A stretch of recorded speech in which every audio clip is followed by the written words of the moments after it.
Warning, this show contains strong language and topics that some viewers may find offensive. Listener discretion is advised.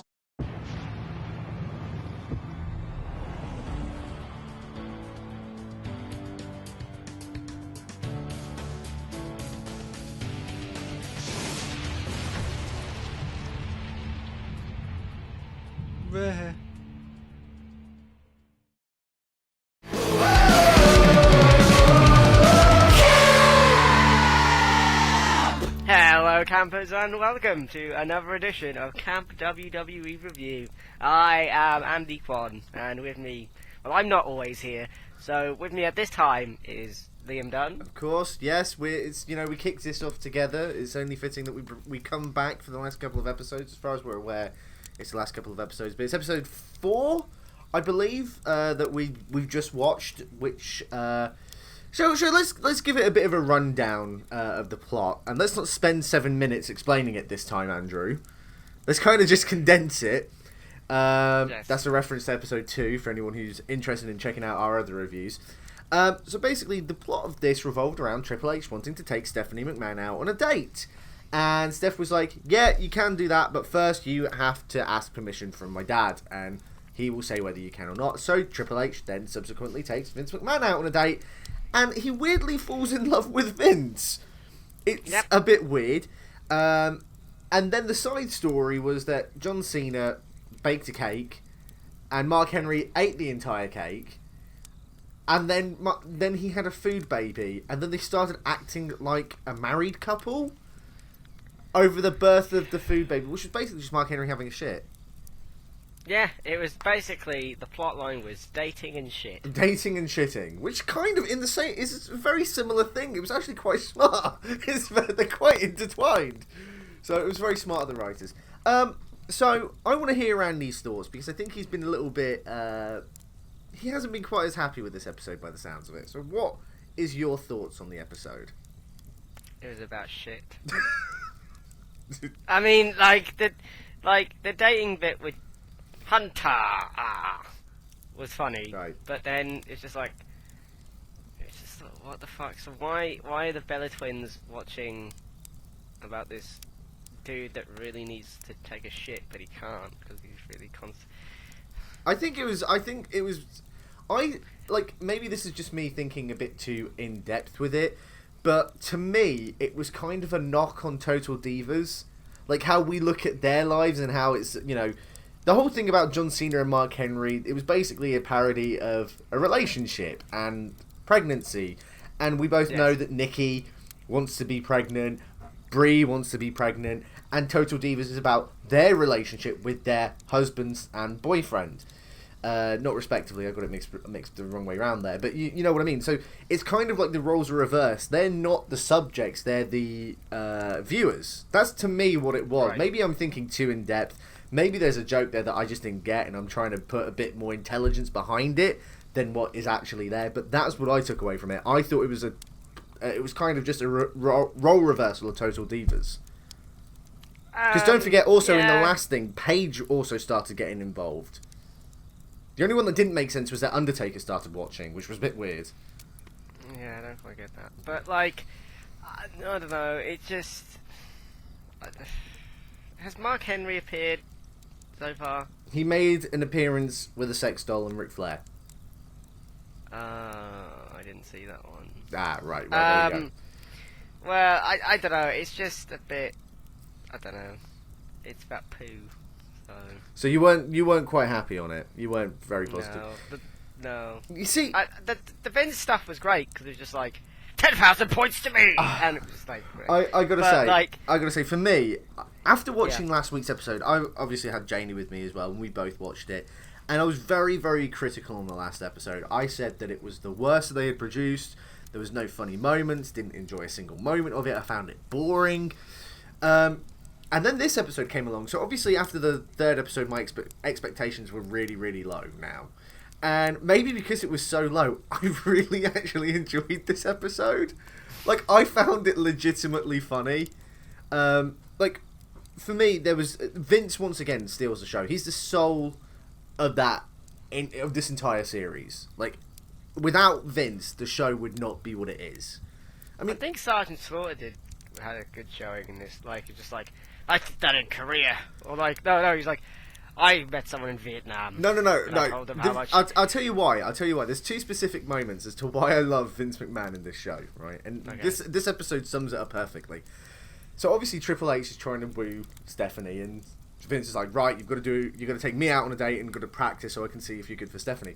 So Triple H shows up at the house, and Vince comes down in his slide, and he's like, you're not going to let me know how nice I look? And Triple H is like, you look very nice, sir. And he's like, I don't need your recognition. I know I already look nice. And then it just goes into his head, and he goes, never let them know how nice it... Like, what is it? Never let them know that you need recognition, or something like that. And I just thought, that is... I don't know why, but I found that really, really funny. And then the second moment, it was so random. Vince was wearing the same thing. I know, but that's what made it... That's the thing that made it funny. Like, I've tried on several different outfits for this. Never let them know how much it matters. That's it. Never let them know how much it matters. So he's like, it doesn't matter what you think, how you think I look. He's like, never let them know how much it matters. It was brilliant. The other thing that I really liked, it was really random, a bit Family Guy-ish, but I just couldn't help but laugh because it was just so weird and bizarre, but so Vince McMahon in that universe. Triple H and Vince McMahon are on like a gondola shaped like a swan. Swan, yes. And they're chasing a swan, and Vince just goes, swans are dicks! I laughed at that bit. I was like, that's amazing. That's just the best. He's like this. He's like, swans are dicks! That was legitimately, that is the funniest thing that's happened in this series so far. That joke alone made the episode. And I don't know why, it was so random. Just Vince going, swans are dicks! Yeah, like it just appears out of nowhere. No, there's no sign this is about to happen. It's just like cuts to them in a gondola, swans are dicks, and then that's it. Like, that's it. There's no rhyme or fucking. And then they move on. Yeah. They fucking move on to them sitting in a chair watching the sun come up. What? Why has he got a problem with swans? Never explain. But who cares? It's just brilliant. So then Triple H kind of has a little bit of a crisis, like, Am I I can't even do it. Am I in love? So then he... The wrong McMahon. Yeah, so then he thinks he's in love with Vince McMahon. So he botches his date with Stephanie and goes looking for Vince. And then it turns out it's a big ploy. And that Vince purposely did it so Triple H would botch his own date with Stephanie and therefore never get another date with her. But regardless, she seems now interested in him. And has the longest sentence ever. Yes, and has the longest sentence ever. There was a joke about Chili's and Chili's 2. I don't understand that. I think that's an American thing that we just don't get over here.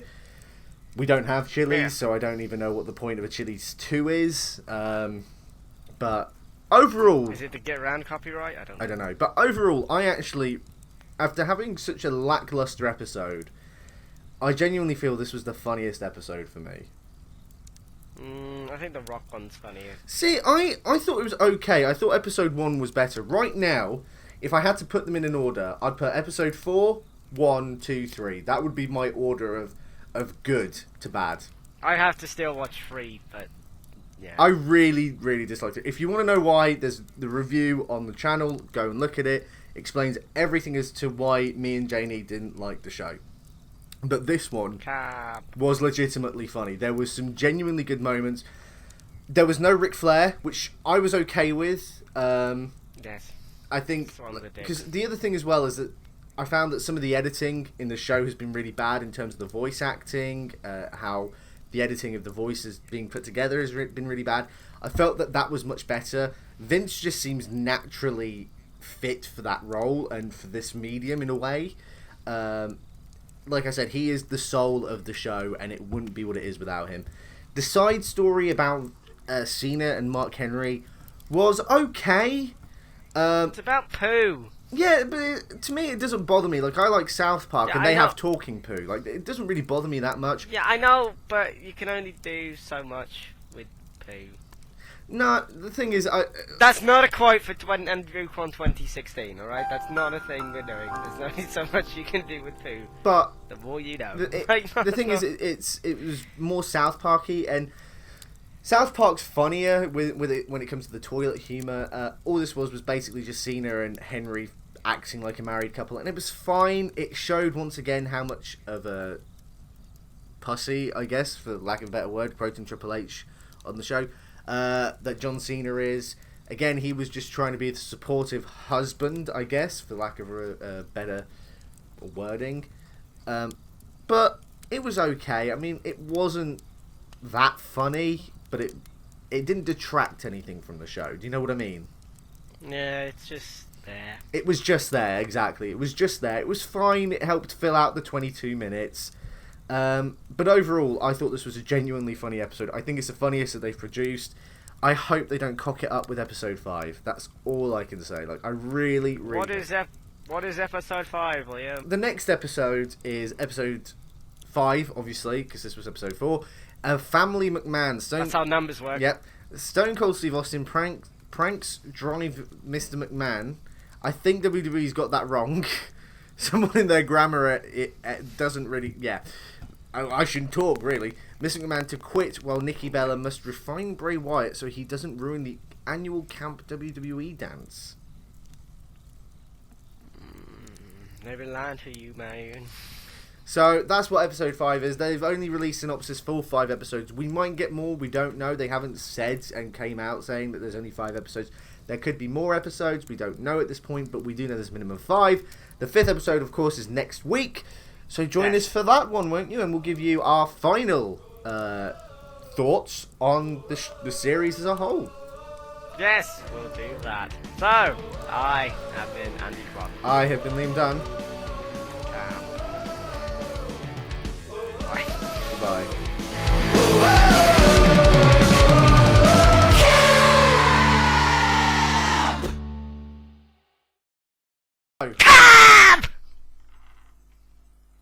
Don't know what the fuck that was. Okay. That was me doing the camp That was thing. you just being a twat. Okay, yes, but the team's a twat. No, you are. You're the twat.